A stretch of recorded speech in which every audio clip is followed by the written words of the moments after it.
recorded on this computer, so I have a copy. Okay, I think it should be recording.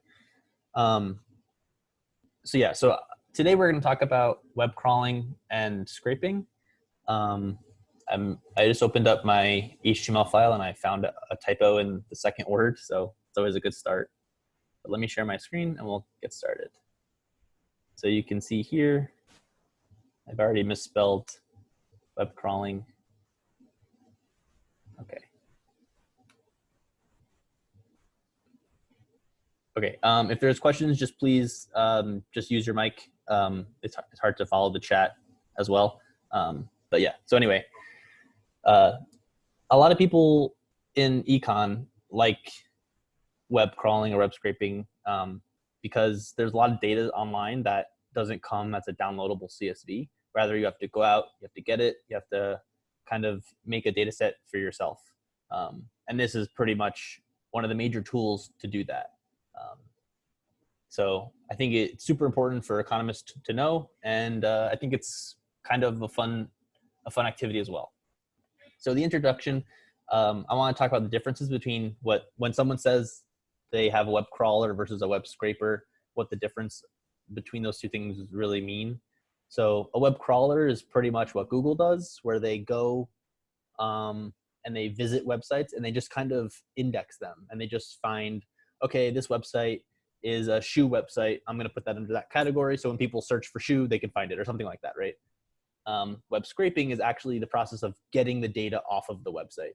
So once you have it indexed or once you've saved it or something like that, then you go on there and say, okay, on every one of these pages, there's some amount of data that I want. So that's how I'm going to go and I'm going to scrape that data off that web page. But before we kind of move to that, there's a few things we have to learn.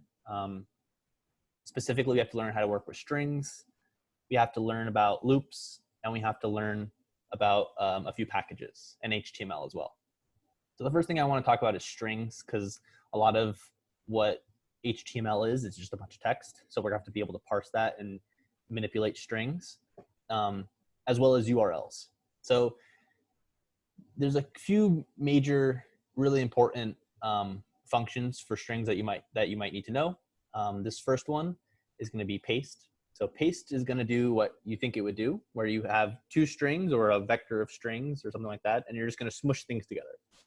So for example, if I have the string Tom and I have the string York, if I use paste and I show the output, it's going to make it into one string. So I go from 2 elements to 1.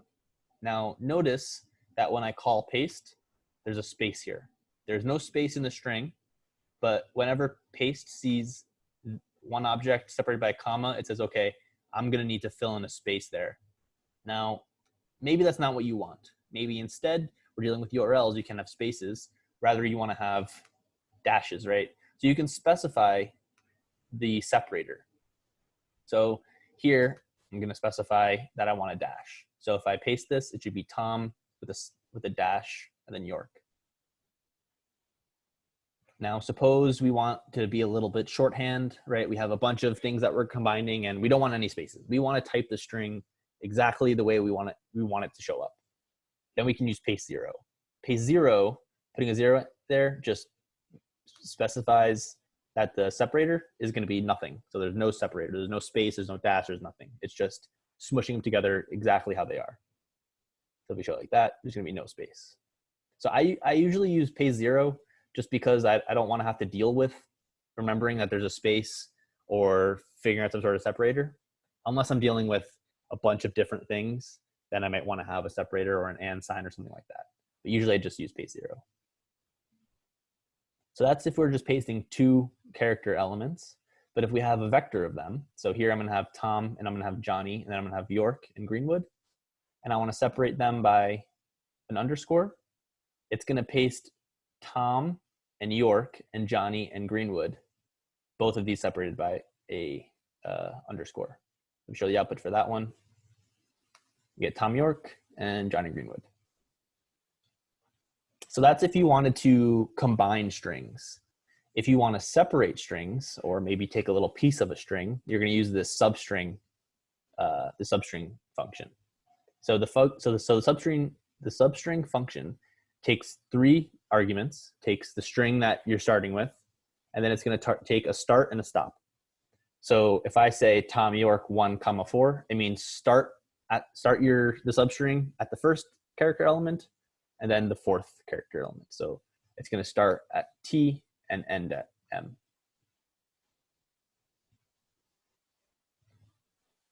Now, suppose I wanted to maybe find and replace. For that, we're going to use this thing called gsub. So gsub is going to find all the instances of this first element, or this first argument. So it's going to find all the O's and replace it with all the underscores. So if I take Radiohead, which is my vector of Tom York and Johnny Greenwood, then I want to substitute O's for underscores, it's going to do that. So all the O's are going to be gone now, replaced with underscores.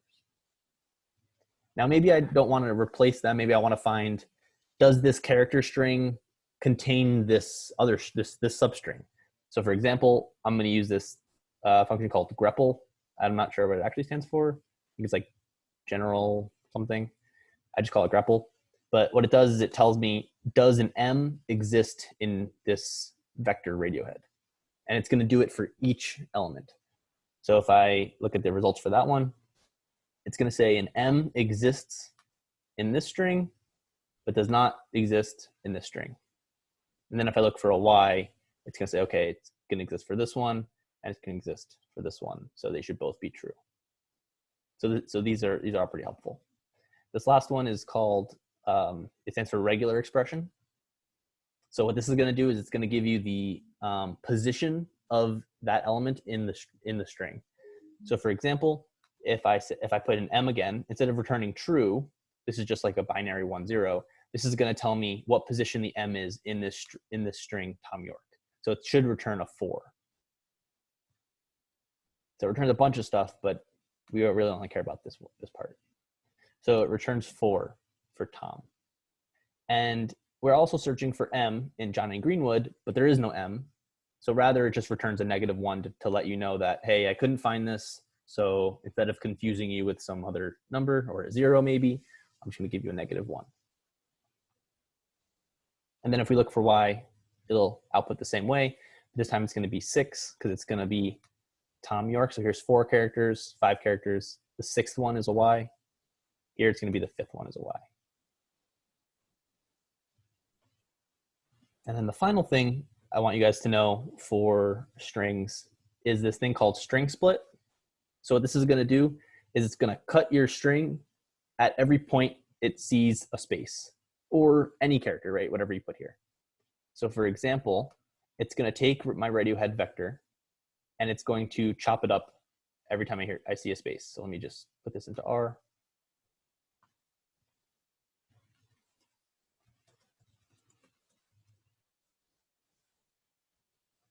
So if I do this and I run this line, it's going to give me a list. So it's going to convert my vector Radiohead to a list of that many elements. So 2 elements of a list. Oops. Supposed to be a space, sorry. And then in this list, it's going to give all the elements of that string, how many times it's broken up. So now I'll have Tom and I'll have York because I split the string by a space, split the string by a space. If I split it by an E, it's going to give me 1 because that last character would be the E, right? So it would go away. And then Johnny GR, and then nothing, and then N would. But now it's a little bit difficult to work with if it's in a list like this. So we can use this function called Unlist, which is pretty much just going to take the list in order, and it's just going to create a vector back for you. If I unlist this, remember we started with a list that has technically 4 elements in total. If we unlist it, we get Tom, York, and then Johnny Greenwood. Are there any questions about strings? So we're going to use this a lot for like URLs and parsing some stuff like that. Any questions? All right. So now we're going to talk about a for loop. There's a few different loops that you can do in R. Most notably, there's the while loop and then there's the for loop. We're just going to talk about the for loop because this is going to pretty much, it's going to be a block of code that you're going to execute for a given amount of times. So for example, suppose I wanted to introduce myself to every one of my students, or I wanted to send an email to every one of my students, personalized or something like that, in like a micro 101 class. That would take like 200 emails, right? So rather what I can do is I can just put the code one time in a loop and it will loop over it that many times. So for example, I want to say hello 4 times. I want to say hello world 4 times. So every time through this loop, this I is going to start at 1. It's going to go through the whole loop. And when it's done, it's going to come back and it's going to add 1. It's going to go back to 2. It's going to do everything, come back, it's going to go to 3, go back, and then go back to 4, and then go through. So it's going to print it 4 times. Now this is going to be independent of this counter or this index variable.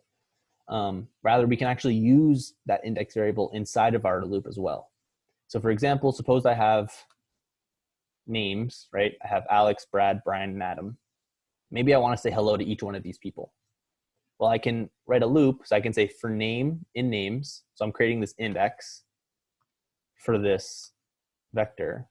So this first one, it's going to enter the loop and it's going to say, okay, name is equal to Alex the first time. And it's going to print this paste 0, hello, Alex, exclamation point. Then it's going to, after it's finished, it's going to come all the way back. Then it's going to say, okay, name now equals Brad. I'm going to put that into these hello, Brad, and then it's going to have exclamation point and so on. So now you can have your code execute 4 times, even though you only wrote 1 line. Okay. Are there any questions about loops? They can be a little bit tricky when you're first learning them. But I'm thinking that some of you have already probably been exposed to these. Okay, if statements. So now what we're going to do is we're going to let our code make decisions. So we're going to introduce a little bit of logic into our code. So for example, I'm going to write this for loop. I'm going to do the same exact thing, but maybe I only care about saying hello to the people whose names start with B. So I'm going to take the substring of this name. If you remember, names was Alex, Brad, Brian, and Adam. It's going to check this, the first element of the substring. It's going to compare it to B. If it's true, it's going to execute this.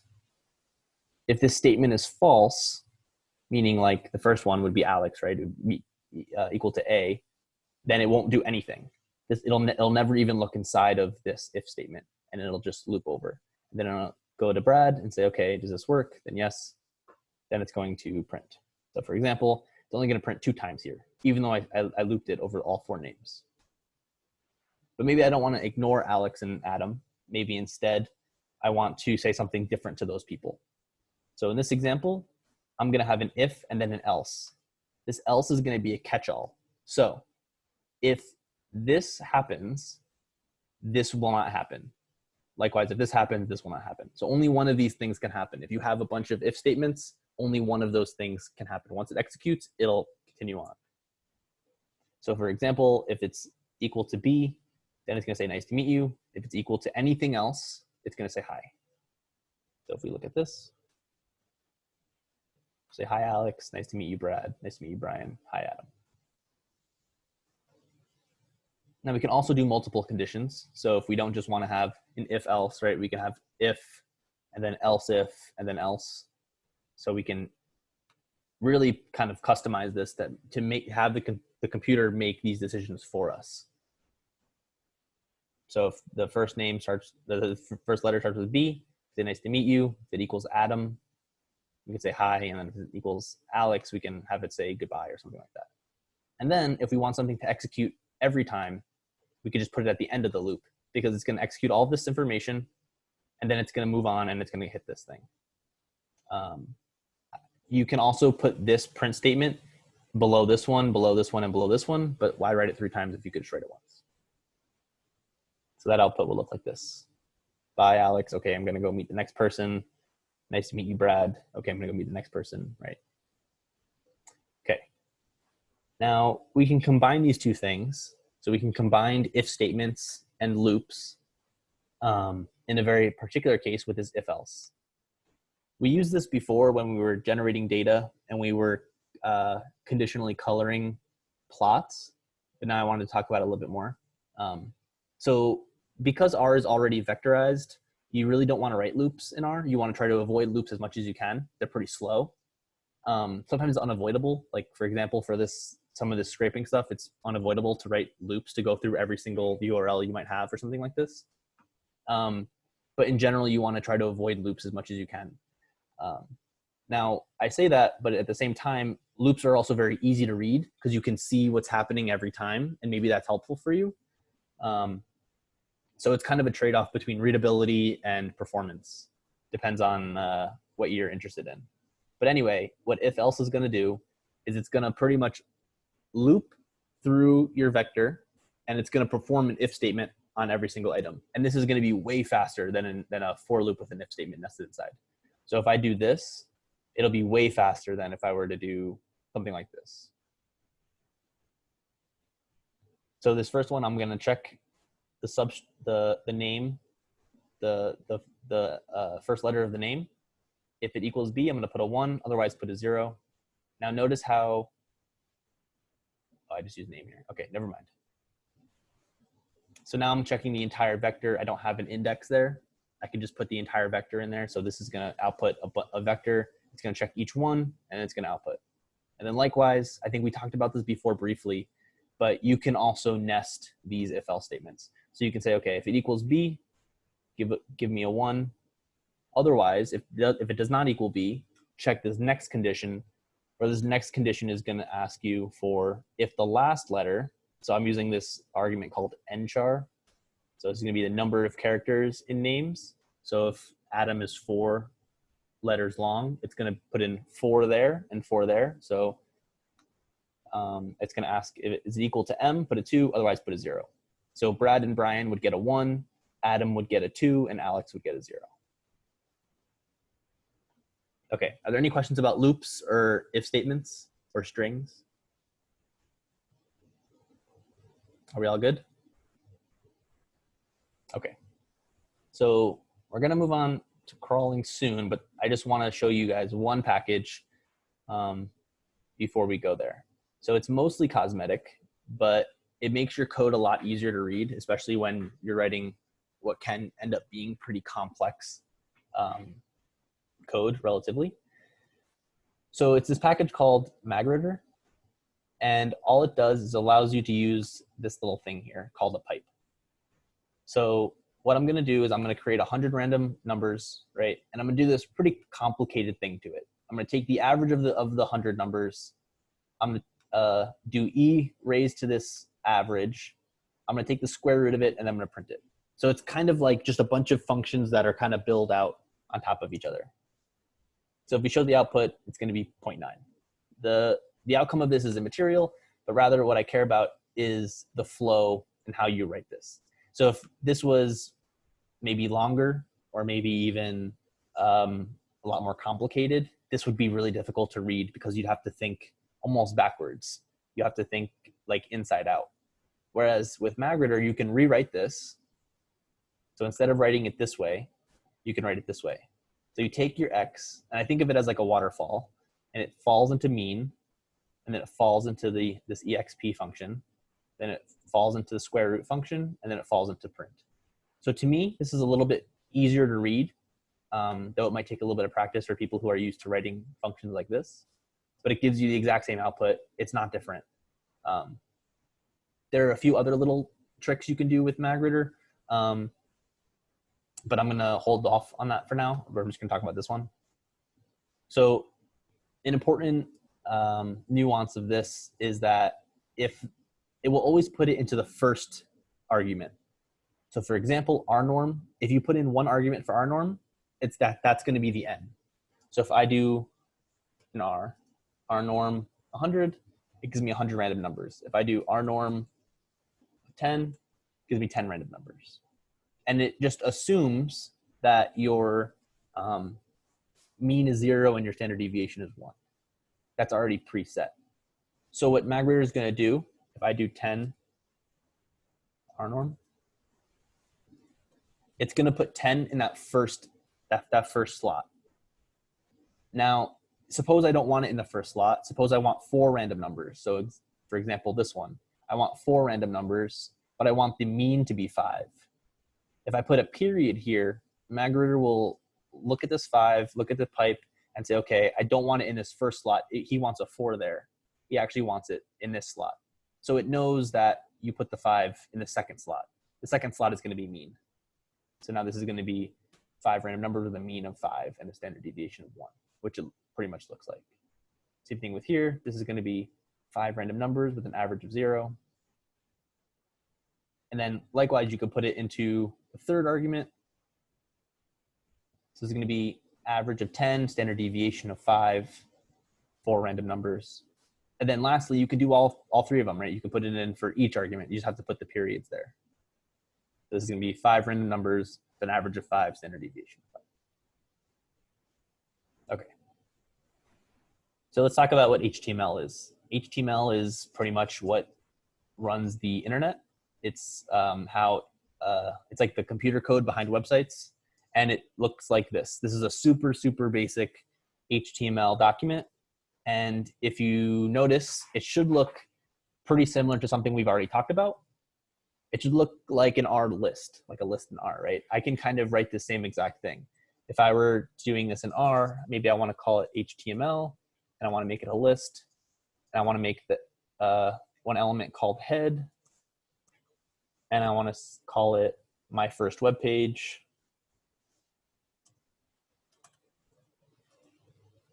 And then I want another element called body. And body is now going to be a list. Body is going to be a list of my first web page, and this is a paragraph. So my first, I'll just leave it as web so it's a little bit different.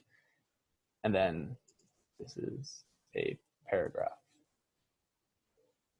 So if I run that, print HTML, it should look pretty similar to what this is, maybe a little bit different just because they're different languages. So of course they're going to be a little bit different, but pretty much you should think of HTML as a list. It's just a list that has elements, and each element might have multiple elements, right? It's not always just like a flat table. Okay, so crawling. We're going to talk about what it means to crawl, and it just means you're just going to visit a website. You're going to look at it. You're going to have the computer go there, read the HTML, and save it to your computer. That's all it is. You're just going to save. So before we crawl, sometimes it can get you in trouble because certain websites maybe will kind of block you out if you're like attacking their servers too quickly.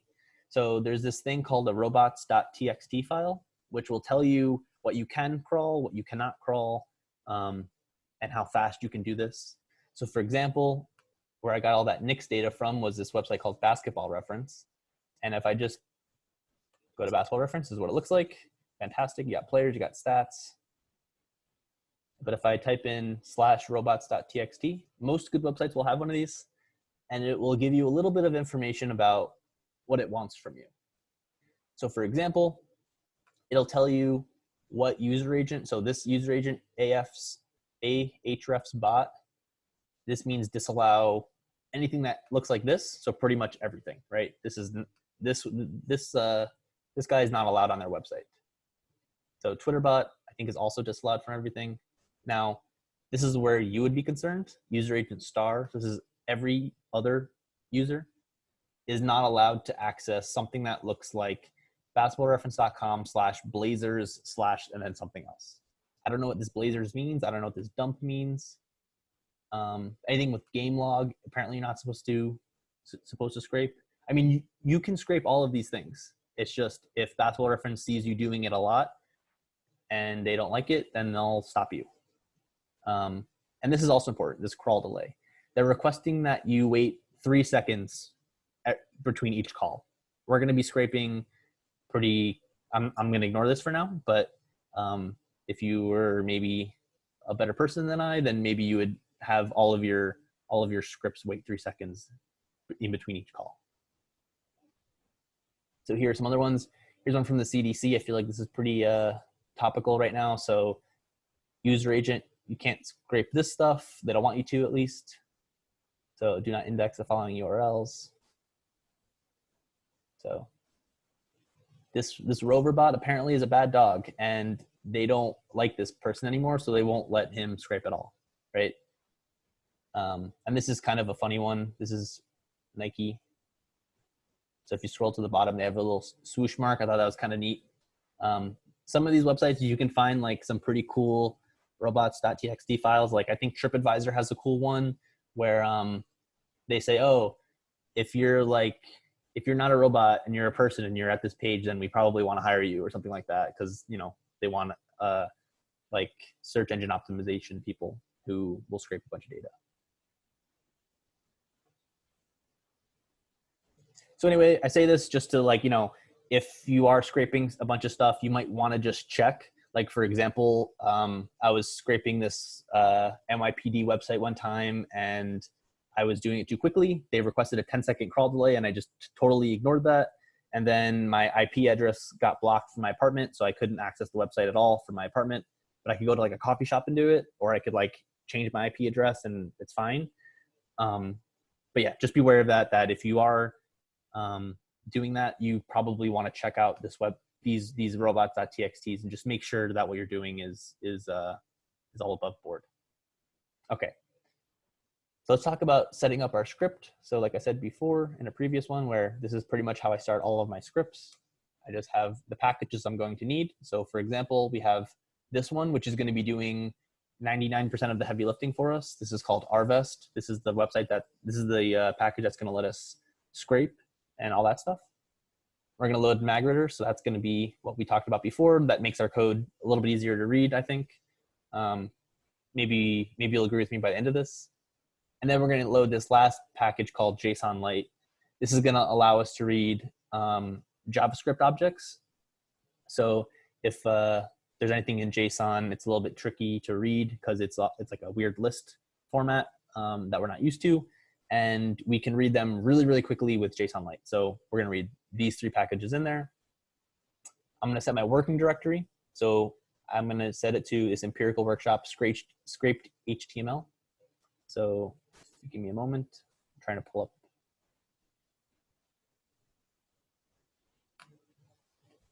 So I made in the folder I had here, I had here's my empirical workshop folder. I have this scraped HTML folder. It should be empty. There should be nothing in here. This is what I'm going to use to scrape stuff today. I'm just going to dump it in here.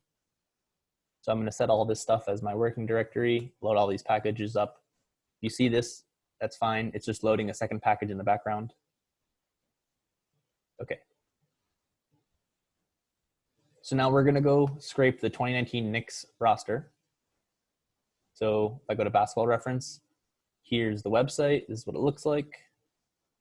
Bunch of data, a bunch of player stuff. This is the thing we care about. This is what I think I gave you guys in that CSV before. So you can see you have Kadeem Allen, number 0, position, height, weight, birthday. Before I think it's actually said US and didn't actually have like the flags and stuff. Experience, college, and then notice these hyperlinks. Okay, so this is what we're going to want to scrape, or crawl rather. So first thing I'm going to do is I'm going to give it a URL. Well, I'll just use this one. So I'm going to set my link. My link is going to be what I just copied and pasted into R. It's going to have my link here. And I'm going to put my link into read HTML. So with this pipe operator, I can rewrite it exactly the same as read HTML link. And I can save it like this, my HTML, right? There's a bunch of different ways you can kind of write this, but this is the way I'm going to do it for now, this way with the pipe. So if I save this link, I write that in there. Now you'll see here, I have this HTML object. So if I type in my HTML, you have a head, a body, right? That kind of looked like what we had before with this thing. We had a head and we had a body. So we know it's in, it should be an HTML item. And all we're going to do is we're going to put it into this right HTML. Now, if we go here, now we have this HTML document called Knicks 2019. I'm going to pop it open, and it looks exactly like the HTML found here, right? Now there's a few differences. If you look this one versus this one, for instance, here there's a bunch of ads. Here there's no ads. If you go down, I'm sure there's more ads, right? Likewise, if I go here and suppose I want to click on one of these things, suppose I want to go to Tim Hardaway's his website, his page, I can click on it and it says not found. So your page is limited to exactly this. So when you are crawling, you're only getting a snapshot of that web page. This is good, but can also be a problem as well. So a way that it might be good is imagine you have a website that updates every single day, but they don't keep historical data. You might want to scrape this website every day and kind of make your own time series or make your own cross-sectional data set over time. It could be bad because you might think, okay, this is the website I need, but then you realize, oh, I actually want to know player information, and then you have to go back and you have to scrape all this stuff over again. But yeah, so the advantage of crawling is that you have a saved snapshot. So you don't have to keep going, because maybe crawling is a super tedious thing, or maybe there's a really long wait period, like the NYPD checkbook website that I got blocked from. If I had just crawled it, I would have all that information kind of saved. So that's like the basis of crawling. We're just going to visit the website and we're going to write it out to our folder.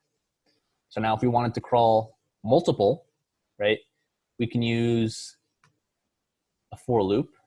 So I'm going to say for year in 2010 to 2019, I'm going to change the URL. Luckily for us, this URL is really clean, right? We can just see, okay, this is how they're going to change it. They're going to change it by this year. So I can just put in my year here. It'll update the link. It's going to read it. It's going to write it. And then I'm going to change the name of the file each time. So if I do this,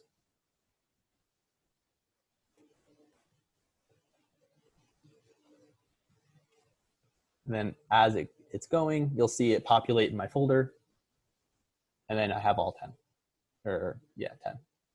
Now, suppose this was a website that was a little bit more strict with their robots.txt, and I wanted to adhere to their wait limits or their crawl delays. I could just type in, I want to have my script sleep every 3 minutes, or every 3 seconds, sorry. Let me delete these. Now if I do this, they should roll in a lot slower because now we're respecting their server load or whatever they don't want you to overwhelm. So I'll let that go. Okay. So this is great, but this is also a super basic website. This website is just kind of like a baby website, kind of. It's just there. The data is just always presented for you. And there are a lot of websites that are way more difficult than this. So rather, this website right here is a really good example.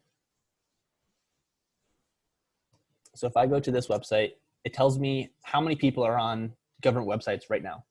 And suppose I want to scrape this every hour or something like this, and I want to keep a time series. Suppose they didn't keep a time series. So what I could do is I could do something very similar to what I'm doing with this. I could say, okay, I'm going to go here. I'll do read HTML, right, HTML, and I'll call it example.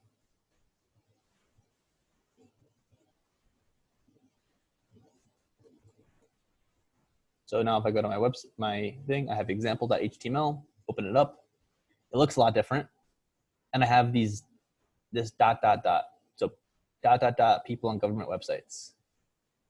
We have 400,000 people on government websites, but this doesn't tell us that. It tells us ... If you reload this and you look really, really quickly right here, and see, if you might have been able to see like the ... dots. So what it's doing is it's loading the website, and it's literally loading this. This is like the shell of the website. It's loading this. And then if I open up the HTML for people watching, I just hit Control-Shift-I on my Google Chrome, and it pops open, should pop open this. This is the HTML. But if I go to network and I rerun this, it's a whole bunch of stuff that gets loaded. I'll stop recording. So there's a whole bunch of stuff that gets recorded once you actually visit the website. There are JavaScript stuff or API calls. So once you run that website, once you access the website, stuff gets filled in afterwards. So what you might have to do is kind of dig around in some of these things and try to figure out where is this coming from? Like, where is this data being pulled from? If I go back here, this is just me trying to show you that the dot dot dots will exist. So what I'll do is I'll just kind of sort by type, and I have all of these XHR documents. So what I'm going to do is I'm going to click through like each of them and just see if I can find where that data is coming from. So if I look at this one, I have active users. Just so happened that it was the first one I picked. When I was really doing this in real time, it wasn't the first one. But we can see that number matches here, right? So 43637 exactly the same number here. So what I can do is I can take this, I right click on it, and I can do copy link address. So now I'm given this link, which is a little bit different than this one. But if I open it up,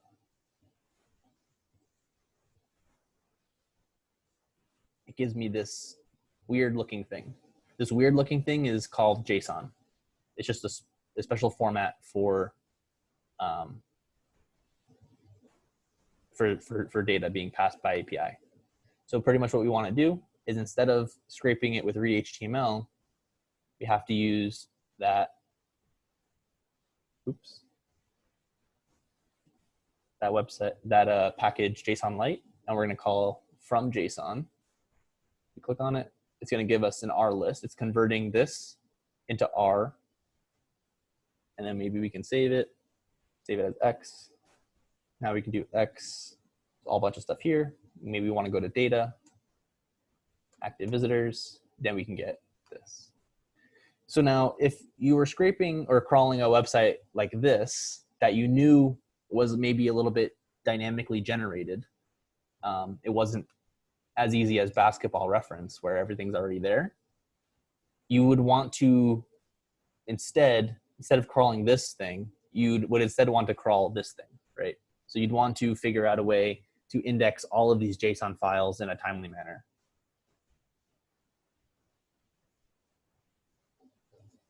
Okay, the last way to get into these websites is some of them have logins, things like that. So we're going to go to Stack Overflow. It's a pretty helpful website for coding.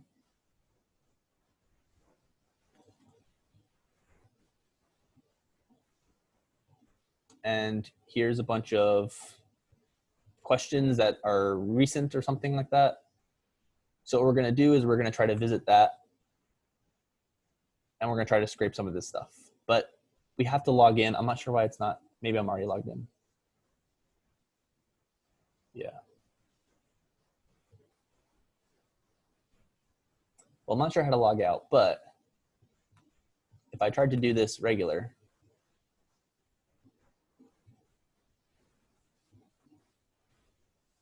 and I did URL,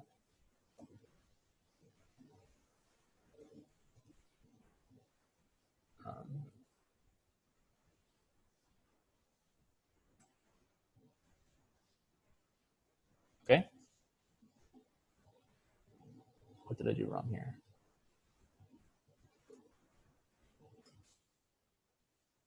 So now it should be here.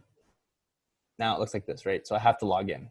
I'm already logged in because of cookies and stuff like that, but this is what it would look like. So I have to actually fill in this thing, log in, and have that work, right?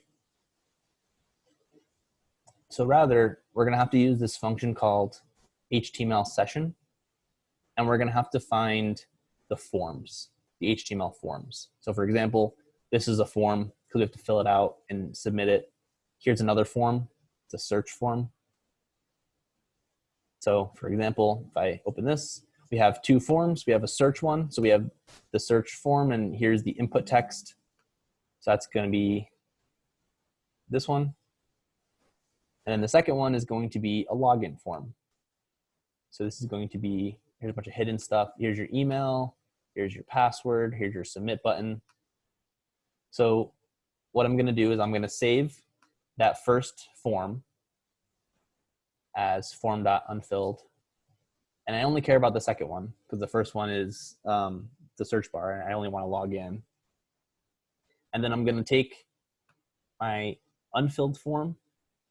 I'm going to set these values. So where I see email, I want to put my email. And where I see password here, I want to put welcome to Chili's, which is my password for this website.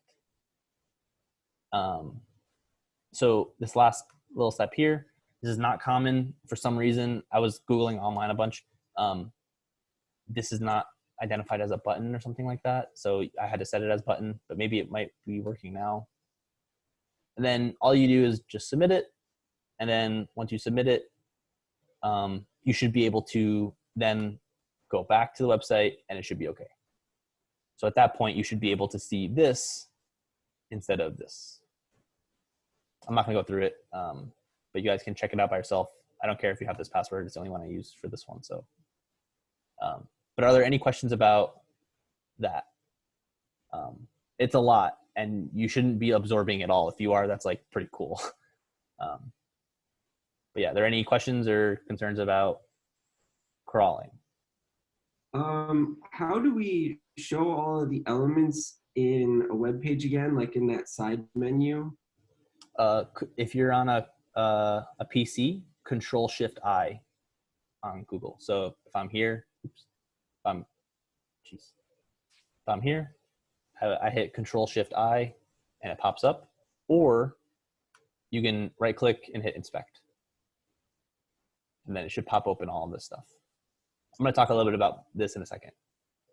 Okay. F12 works on Windows at least, maybe on Mac as well. Oh, does it? F12.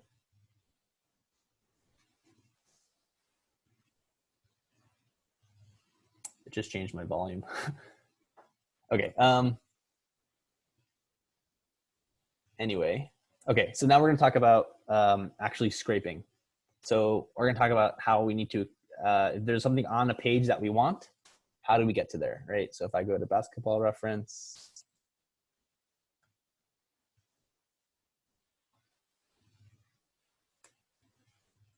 here is the Knicks roster from 2019. Here's what we want to take. There's a bunch of other tables on here too, but we just want this first one right here. So what we can do, this is pretty important and a little bit tricky and takes a lot of practice, but if you take some element here, right, make sure to click on like probably something up top. So I usually try to pick something in the middle of the table, but towards the top. So like I'll click on this SG, I'll right click on it and I'll hit inspect. And now this looks different than it did before. When I hit Control-Shift-I before, that HTML looked pretty small, but now it's pretty long. In fact, it's like really long. But what it did is it opened up a bunch of stuff and it found me that exact thing I was looking at. So it highlights that exact SG.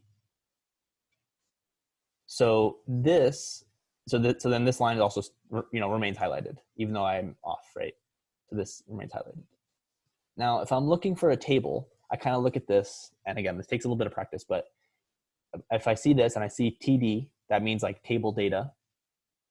If I go up to the top, all the way up until the next element that it's part of, so it's part of this TR, I can see, okay, TR stands for table row. Now if I close that, okay, now if I go up again, now I hear all the rows of that table. If I go to this one, this is T body. So this is like the body of the table. If I keep going up, this is the header. Keep going up, this is the column group doesn't even look like it's showing anything. But if I go up one more time, I find caption, and then I find table. So I want the table. That's going to have everything. That's going to have the player's number, like the actual header, as well as the actual data. So I'm going to click on table. I'm going to right click on that. I'm going to go to copy, and then copy selector. I'm going to copy selector. So now I can go over here, and I can put in this. So this is going to give me the pretty much the name of that element on the page. Hashtag roster. The basketball reference people make it really, really nice and easy. You would expect this to be called roster, so it's called roster. Now, because I've already scraped this data or crawled this data, I don't have to go back and access the internet version anymore. I can access my local version. I can access this one. So now I'm gonna go to read HTML again, and I'm gonna read in Knicks 2019.html, and I'm gonna save that as my HTML. So now my HTML has a head and a body, but I'm looking for this thing. So what I'm going to do now is I'm going to say my HTML. I'm going to put that into HTML nodes.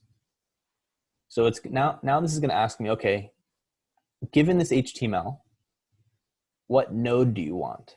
And I'm going to tell it I want the roster node. So if I run this, it comes up with table. It tells me it's a sortable stats table, ID roster, data calls to freeze 2, right? If we look at this, it's going to look exactly like that. So here's a table, sortable stats table, now sortable roster, data calls to freeze 2, right? It's exactly the same. So now I'm just going to say, okay, because that's a table, I can just say convert this to a regular table. So HTML table. If I run that, bam, we have data. Right again. So now here's the Knicks roster in R now from that website, just using that hashtag roster. So once you can crawl all of that, sometimes crawling is even harder than scraping because you have to figure out how to log in and all that stuff, and if it's dynamically generated, but you can pretty much get all of this way. So then what we can do, given this, we can as dot data frame. So I think this is a good explanation or a good example of why I think Magritter is nice, because you're able to kind of do it line by line instead of having to build it out this way.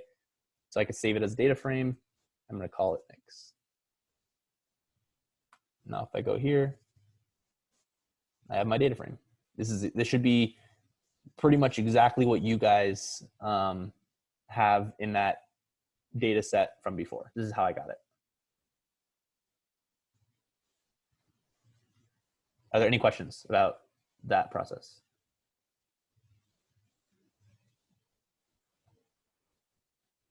Everything's all good? Okay. So now we're going to talk about multiple pages. So similar to how we were doing it before where we wrote a loop, we're going to write another loop. So I'm just going to copy this and then I'll just explain it line by line. Okay. So now what I'm going to do first is I'm going to list my files. So I can put if I wanted to, I can put a working directory in here, or I can put some sort of something in there, right? I can put a file path. But if I do it this way, it just gives me all of these things. But now I know that this one's not what I want really. So there's another argument that you can use called pattern. And I can say, I want only give me the files where the pattern is Knicks. So now notice it doesn't even take this one anymore. It only takes the Knicks ones. So I'm going to save that as my files. So here's my vector of all my files I want to pull the rosters from. I'm also going to create an empty list called roster.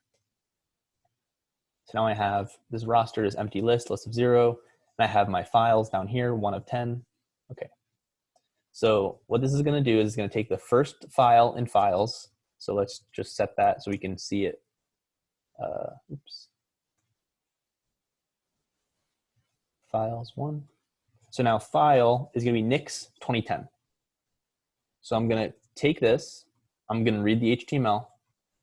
That's going to give me an HTML document from my hard drive already, not even online. I'm going to go look for the roster node. There it is, the table. Convert it to a table. Convert it to a data frame. Now it's in a super usable, friendly R way. And I'm just going to save it as temp. So now temp is going to be the Nix roster from 2010, all the information. But if you notice, there's really, if you know it's the Nix roster, you can tell it's the Nix roster. But if you don't know, there's no information here telling you that it is the Nix. There's no information telling you what year it is. So I'll save it as temp, and I'm just going to add a file column and just add file to it, because file has both team and name, right? So imagine you didn't just have Nix, you had all the NBA teams, and you wanted to make sure who was on what team and trades or something like this. So I added this file column. Go back to temp, we can see it. It exists here, Nix 2010, Nix 2010, Nix 2010. I pretty much always do this because my file names are usually descriptive in this way. So however you want to be able to uniquely identify these and track where they came from. And then what I'll do is I'm going to save the first element in roster as this temp. So the length of roster right now is 0, but if I add 1 to that, it's going to be 1, obviously. So the first element I'm going to save over as temp. So if I run this loop, take a second, and then it's done. I now have roster here, which is a list of 10. So data frame is the first element, data frame second element, data frame third element, right? So now I'm going to smush these all together. So when you're dealing with lists, so normally we would use rbind, right? If we had like 2 data sets, we would just rbind them. But we have to rbind all 10 of them. So what we're going to do is do this thing called do.call rbind roster. And we're going to save this as final roster. So now final roster is now 190 observations. So we got all these players from Nix 2010 as we go down, Nix 2011, 2012, 2013, 14, 15, right? And we have all the players. So now we can sort by this, and you can see, okay, Amari Stoudemire was on the Knicks for a few seasons, right? You would be able to see multiple. So that's how you would extract data from multiple things. Here's another way you can write the for loop. It works exactly the same, but it uses an index, like 1 to like the length, whereas this one just uses file and files. You can look at this one on your own time. It works exactly the same. It's just a number instead of the file. You have to call the file, but it's the same thing. Okay. So let's talk about extracting hyperlinks. Because if you look at this table, there's 2 hyperlinks. There's Kadeem Allen and there's Arizona. But if I look at the final roster, and I look for Kadeem Allen, there's nothing about his hyperlink. And his Arizona, there's nothing about his Arizona hyperlink. So a lot of times, this might be the first step of crawling. Like, maybe I don't care about, like, this guy had a long career. So Tim Hardaway, like, I don't care that Tim Hardaway's on the Knicks. I want to see his stats for every season. So rather, if I go to actual basketball reference, and I go to the Knicks, 2020, whatever, same thing. So if I go to Taj Gibson and I click on him, this is his link. And now here's all of his stats. So maybe this is what I want. Maybe this is what I'm after. But I don't actually know, like, this is pretty easy to follow because I can tell it's, or This one's pretty easy. I know all I need is NYK. There's only like 20 teams. You know, I can just loop through the years. But maybe I don't know all of these. There's like, you know, thousands of NBA players. I don't know all of their unique handles or their unique URLs. So rather, I have to actually go here and use this table to find what their URLs are. So I'm going to start the same exact way, except I'm just going to do it from the internet this time, which I guess it doesn't really matter.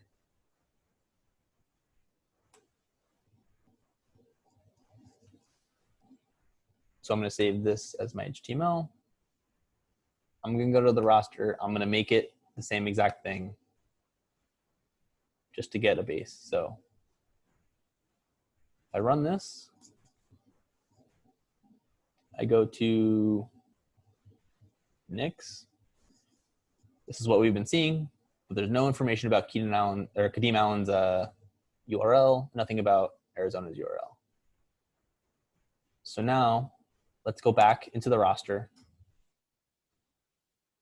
So let's do my HTML.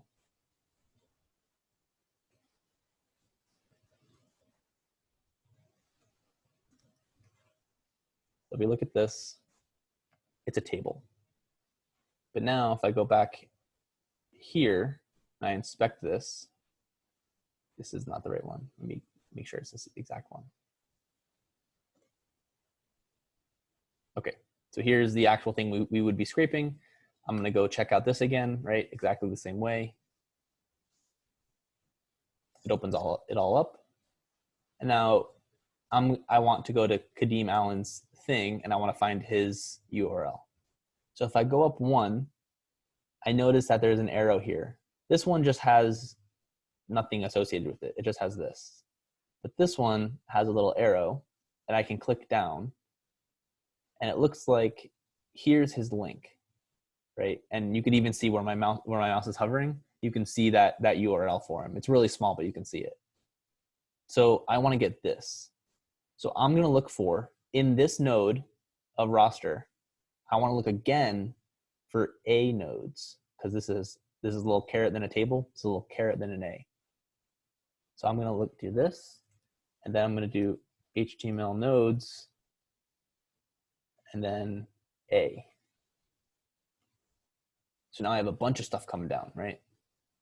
And if we go back here, we see href. That stands for hyperlink or something like that. So that's where that's going to live. And if you look, we have 43 of them. So we have this one. This looks like Allen KA01 Kadeem Allen. So this is Kadeem Allen's his link. This is his Arizona link.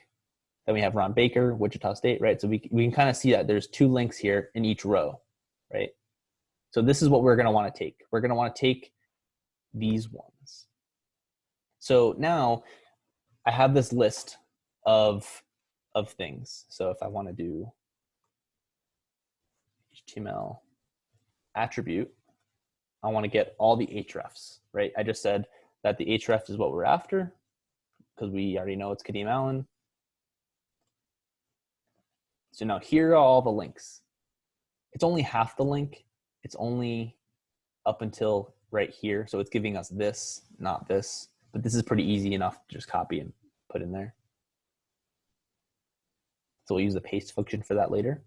But we have all these hrefs, but we have a bunch of college ones that are mixed in, right? Suppose we only care about the player links. We don't care about colleges. So let me just save this as links. So now if I call it again, it'll just look like this. Well, now we have to figure out, okay, we only want to keep the player ones. So we have to figure out a pattern in order to keep these. So maybe the pattern should be something about it saying players, right? Because this one says friv colleges, right? So we don't want these. We want the ones that say players. So we have to subset these. We subset it with square brackets. And we have to use a string function that tells us whether or not another substring exists inside. That function is Grepple. So if we ask for players in links, this should give us a true false, right? true, false, true, false, true, false. And it should pretty much alternate because there is 2 per row until we get here. And if I do this, then we get all of these player links. So now I can say nix player links like that. Now if I go to nix, I've now successfully pulled out the URLs for all these players, the hyperlinks.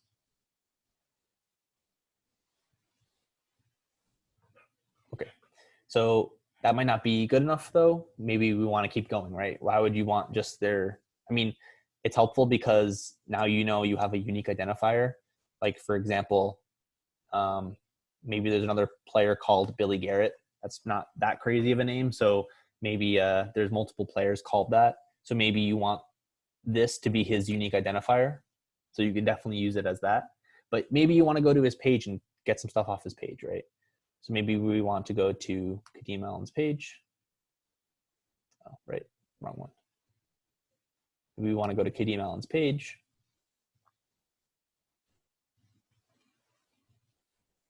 And here's a bunch of stuff, right? There's a bunch of stuff here, a bunch of stuff here. Maybe we want to like get his Twitter handle, right? If we wanted to get this. Well, now we're going to have to go to his page. So nix players links. I now have to paste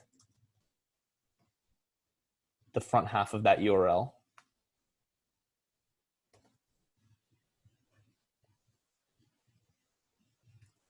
In there. I think it actually has this last slash.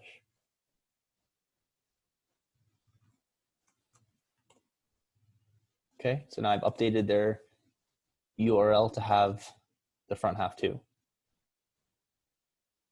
And now I'm just going to do Kadeem Allen's first. So nix player links 1, right? So this is how I would build. So if I wanted to loop through these, this is how I would build it.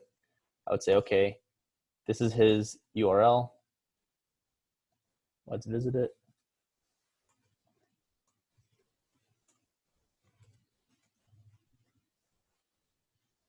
Okay.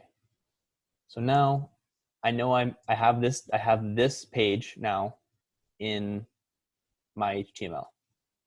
So now I want to get to here. So what I told you guys to do, right click, inspect on it, and it should kind of get you to that slot, right? So we can right click, copy selector, paste it like this. So now my HTML nodes, I could put that in there like that. So exactly what we had before. Now you can say, okay, here it is. So HTML attribute, href, there's his Twitter handle. And if we go to this, I'm hoping he hasn't changed his Twitter. And there's Kadeem Allen. Fantastic. So now you can go to their Twitter and maybe get their link, their tweets and stuff like that. In this, I go through a little bit more carefully where I go to their page. I get their hrefs that are in that meta thing. So I do it a little bit differently, where I go here and I get all of the links in here. Then I remove the ones that are not Twitter links. So you can see here, I'm saying, okay, it has to include twitter.com. And then what I do here is I say, okay, some players don't have Twitters. So maybe there's a player, I'm not sure who wouldn't have a Twitter. Maybe one of these players doesn't have a Twitter, right? I'm not gonna go through all of them. Then if I'm only keeping the links that have twitter.com and there is no link that has twitter.com, it'll be an empty vector, right? It'll be just a 0 vector. So I have to check, okay, is the length of it greater than 0? Meaning, does it exist? If it does, then we can update that Twitter account for that one. So I can run this loop.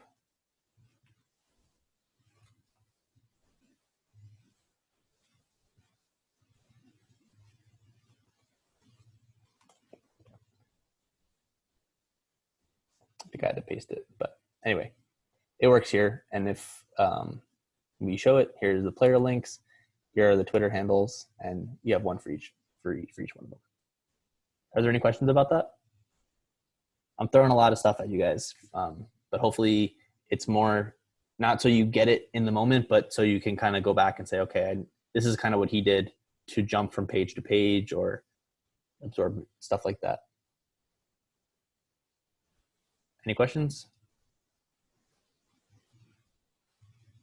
Okay. I got a little bit more for you guys. Error handling. So this is when you're doing really, really large crawls, sometimes it's helpful to be able to anticipate when your program is going to break. And this is not just for web crawling, but this is for everything. If you're dealing with user input specifically, like if you're writing a program that handles user input, people type in the wrong stuff all the time, and you want to be able to kind of check for that stuff. So for example, if I tried to crawl this website, the Knicks roster in 3019, that year doesn't exist. So if I do that, it's going to tell me HTML or HTTP error 404. So similarly, if I go here and type in 3019, I get a 404. So maybe you have this list of years, and maybe there was a year where the NBA didn't play or something like that, and you want to be able to anticipate this. You want to be able to have your code run overnight and not just break because of a broken link. You can use this try catch function. So what this is going to do is it's going to test this bit of code, and if it works, great, it's going to save it. So let me just take this. So let me do 2019. And I'll save this as my HTML. So if I take this and I run this, it'll work, right? Because we already know that this will give us what we want. This will give us the HTML that we want. But if I change it to this, it gives us an error. So if there's an error, you write it like this. You can print your own custom message, and you can try some other code too. You might want to like return 0 to this to tell it that like it didn't work or something like that. So instead of having an HTML item, you'll have just a single 0. So if I run this, it prints my error, but it doesn't break. There's no error message. It just says, hey, 404 error, try again. Now if I look at what my HTML really is, it's just 0. So this is helpful because you're able to kind of anticipate things when you know it might break, and you can kind of help yourself. I wouldn't start throwing around try catches around all of your code, because sometimes there are reasons why your code should break because you maybe did it wrong or had errors. But if you can anticipate the error and you don't want the code to break and you just want it to keep moving, you can use this try catch. So here's another example where it works. 2 more things really quickly. This last thing is called our Selenium. So sometimes, no matter how hard you try, just some of these web scraping methods just are not going to work. There's this thing called Selenium. A lot of people use it in Python, but there's also an R version, but it's constantly changing.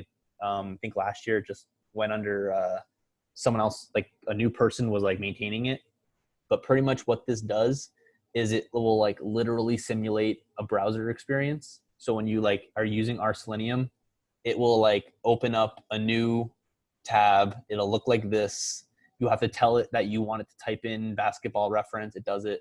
You have to tell it where you want your mouse to go, what you want to select. It's like you're really like building a robot at that point, like a web browsing robot. more so than just reading HTML or logging in or something like that. It's really cool, but it's pretty slow, not always reliable. But sometimes it's just like you have to do it. There's no other way. But I would really, really try to just not use it.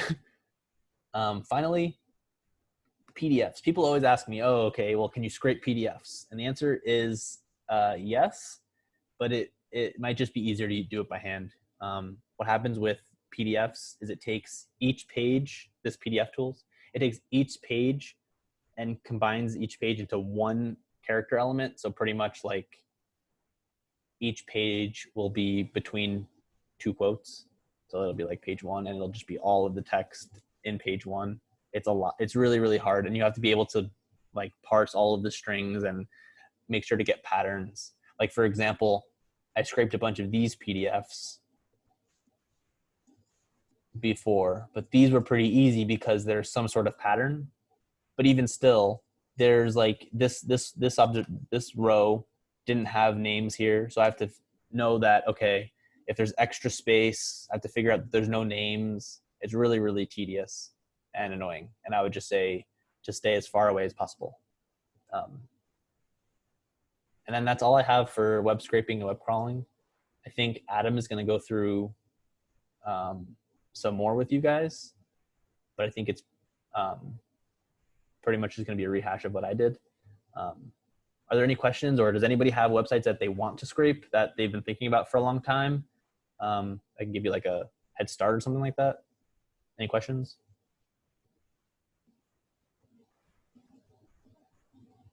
So you said Adam tomorrow is it says text analysis, but you said it's sort of the same idea.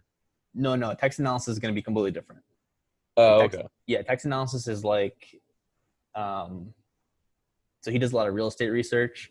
So suppose he had like housing listing data. He would take the descriptions of the house and stuff like that and be able to analyze the text and put it into a model. But next week, I think he's doing a web scraping thing. But he uses a slightly different package than Arvest. So his looks slightly different, but it's equivalent, but it still might be helpful because he'll just show you more stuff. Oh, okay. Thank you. Anyone else have any questions?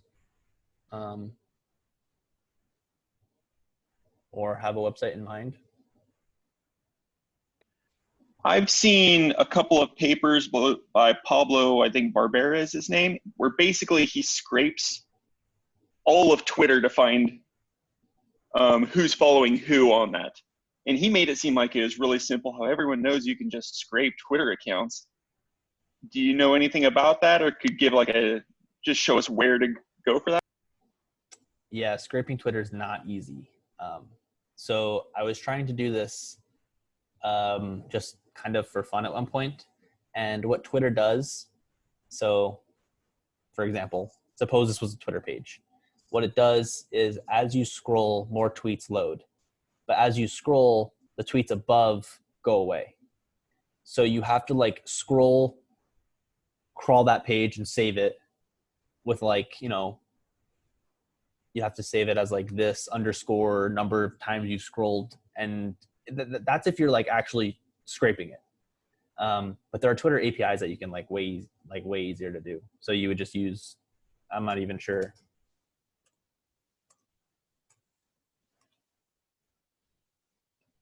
I would look up like an API might be a lot better for what you're trying to do, because this will let you call like hundreds of thousands of tweets like just with one go. So yeah, don't scrape Twitter. It's too difficult. I think this is what he did. Thank you. Oh, okay. Sorry to interrupt. What would a website look like if you couldn't crawl and scrape it? Or is it possible to do that for every website? If you couldn't, you can always do it. Okay. So Yeah. there's not like websites where you can't like just like they don't like restrict it or anything? They might make it really difficult, like those CAPTCHA things, like the things where it's like click here if you're a human. Those are actually really good at keeping robots out. They're really good at figuring out if you are a human, surprisingly enough. So yeah, every website can be scraped because all it's doing is just taking a screenshot essentially, and just copying down the HTML code that's presented to you. Because you can do it. You can scrape it yourself. Like for example, you can go to like any page like this, and imagine it was super difficult to scrape or something like that. Oops. You can inspect. You can go to HTML. If you just copy element and you go to a notepad and you paste it, you have the entire HTML code of that website there. So even if they're doing like reCAPTCHA and stuff where like they're making it difficult for you, if you as a human just did it and then copied the HTML code, you just scraped your website, but like manually. So you can always do it. Thank you. Yeah, no problem. Someone put this website COVID-19 into. Yeah, at the bottom of that page, if you just click that URL, there's a table that I was thinking that I wanted to copy, but I've been inspecting it, and like it seems like it's dynamically generated, and like I'm having trouble reading the code here and figuring out everything that's going on. Yeah. Okay. So like, for example, it says show 20 countries, but you can show all of them. And I figure that that's something that I would have to tell the scraper to do. And then like each element of each row seems like it's dynamically generated, and I don't know. Yeah. So here's something I would try, right? So I would try reloading it. I would try to like see if there's like some sort of API that they're calling to get the data. So for example, you load it, a bunch of stuff comes down.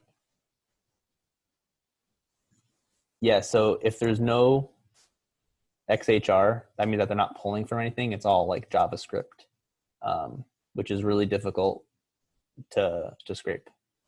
This is something where you would need like our Selenium to do, just because you need like the actual like browser experience to trick the computer into triggering the JavaScript. But yeah, that's a little bit of a tough one. But I think most websites are not like this, where they're dynamically generated with JavaScript. I think some are, but not the majority. Okay.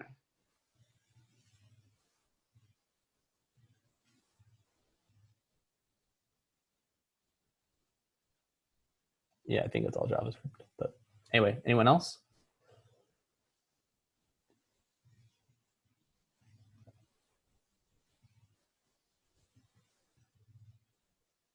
Well, if there's no other questions, that's all I have. I don't have any homework or worksheet for you guys for this one, but there's a ton of information here that you should be able to kind of come back to if you need. I think just the hardest part, the only thing that's not on this page is pretty much how to search for the element using, like, doing it this way, where you want to find the actual selector. But besides that, everything should be in that. And then if you ever have problems or questions, you can always shoot me an email or something like that. But yeah, I'll hang around for a little bit if anyone wants to talk about a website they have in mind or anything, but I'm not going to hold you too much longer.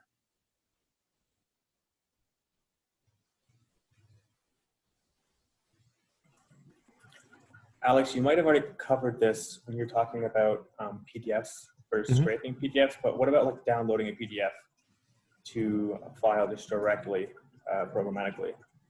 Yeah, you can definitely do that. So that that'd be like a two-step process then instead of the one step with yeah, scraping then. So for example, this one's a PDF, right?